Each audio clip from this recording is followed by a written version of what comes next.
దేవుడు ఈ జీవితాన్ని ఇస్తే మనం ఈ జీవితాన్ని తీసుకొని ఎవరికి ఇచ్చామంటే కొంచెం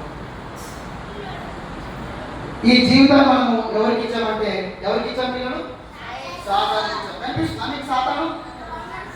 దేవుడు ఈ జీవితాన్ని మనకిస్తే మనం ఈ జీవితాన్ని తీసుకొని సాతాను చేతులు పెట్టేశాం కదా. కనిపిస్తుంది అందరికి? అమ్మో పెద్ద కొమ్ములు ఉన్నాయి కదా వారికి, ఒక్కో పేరుతో ఒక్కో కలర్లో ఉన్నాడు.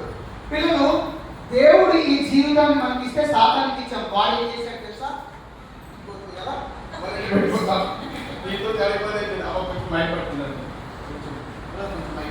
అక్క మీరు వీడియో తీయండి.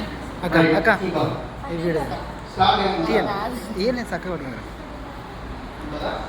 ఏంటి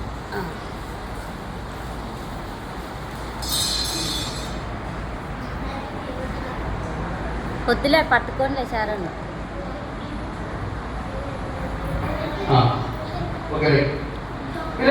కనిపిస్తుంది కదా రైట్. మన జీవితంలో సాధారణం బట్టి మన జీవితంలోకి ఏమొచ్చాయి తెలుసా? కనిపిస్తుందా? ఇంకో పిల్లలు నక్క నక్క అంటే తెలుసు కదా. నక్క చూడడం మనకి ఎవరు గుర్తొస్తారు? ఎవరు? నక్క అనే పేరు ఒక పేరు గుర్తొస్తుంది. ఏం తెలుసా? మోసం. మనం కూడా సాధారణ మన జీవితంలోకి వస్తే మన జీవితంలో మోసం ఉంటుంది, తర్వాత మన జీవితంలో కోపం ఉంటుంది, తర్వాత మన జీవితంలో నత్త ఆలస్యంగా ఏ అమ్మాయి బైబిల్ చదవమంటే ఇప్పుడు మనం ఇప్పుడే లేచాను అప్పుడే బైబిల్ చదవమంటే నువ్వు ఇంకా మా పొద్దున్నే ఎంత ఏమనుకున్నావు 7 అయింది లేచి బైబిల్ చదువుకొని ప్రార్థన చేసుకోవాలి తెలియదు నీకు అంటే కుటుంబం ఊళ్ళతో లేదు కదా పిల్లలు. నత్త అంటే ఆలస్యం. తర్వాత పంది బద్ధకం కదా. ఇంట్లో మన అమ్మాయి చెప్పండి, లే పంది ఇంకా టైం 11 అవుతుంది ఇంకా ఎప్పుడు లేస్తాం కదా. మనం ఇలాంటి మాటలు చెప్తూ ఉంటారు. మన హృదయంలో పిల్లలు ఏసై లేకపోతే ఇదిగో తర్వాత ఏం కనిపిస్తుంది చెప్పండి? డబ్బు, తర్వాత చూడండి మోసం, తర్వాత కోపం, తర్వాత ఆలస్యం, ప్రతిదానికి లేట్ స్కూల్కి వెళ్ళడం, లేట్ ట్యూషన్కి వెళ్ళడం, లేట్గా హోంవర్క్ రాసుకోవడం, లేట్గా లేవడం. మన జీవితంలో చూడండి ఒకసారి నెమలి అంటే గర్వం. నాకే బాగా చదవచ్చు, మా మాట మీ డోర్కి వచ్చినాయా? నువ్వు నడువుకున్నప్పుడు కూడా నేను చూడు ఎంత తెల్లగా ఉన్నాను.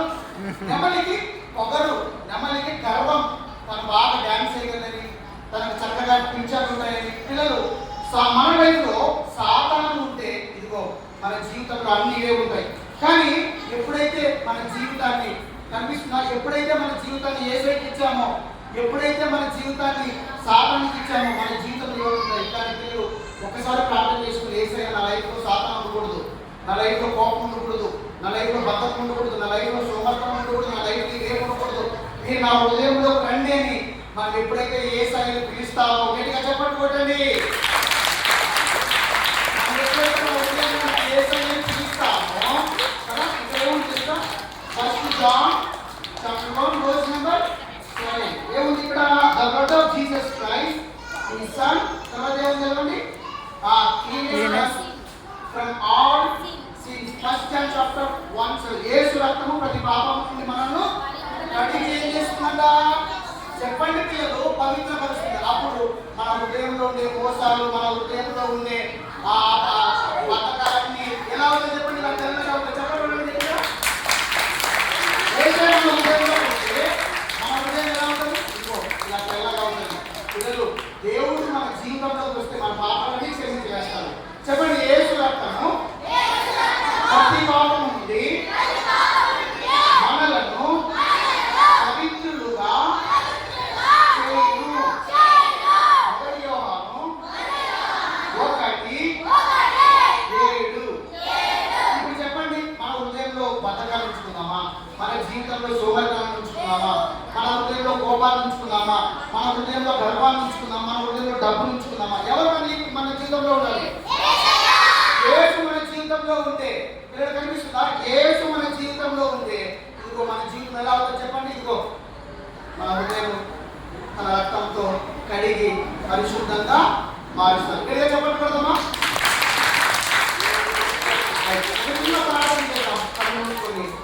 ఒక చిన్న ప్రార్థన చేద్దాం. యేసయ్య నా జీవితంలో ఇక మీదట నువ్వే ఉండాలి. సాతాను ఉండడానికి వీలేదు, కోపం ఉండడానికి వీలేదు, గర్వం ఉండడానికి వీలేదు, తర్వాత బద్ధకం ఉండడానికి వీలేదు. నా హృదయంలో నీవే ఉండాలని చిన్న చూద్దాం. ఏసేమా ఉదయం నా ఫలితం. పిల్లలు అందరూ మోకాళ్ళ మీద ఉండాలి. మంచి పిల్లలు కదా, ఆదరణలో ఉండే పిల్లలు చాలా మంచి పిల్లలు. రైట్, అందరూ కళ్ళు మూసుకోండి.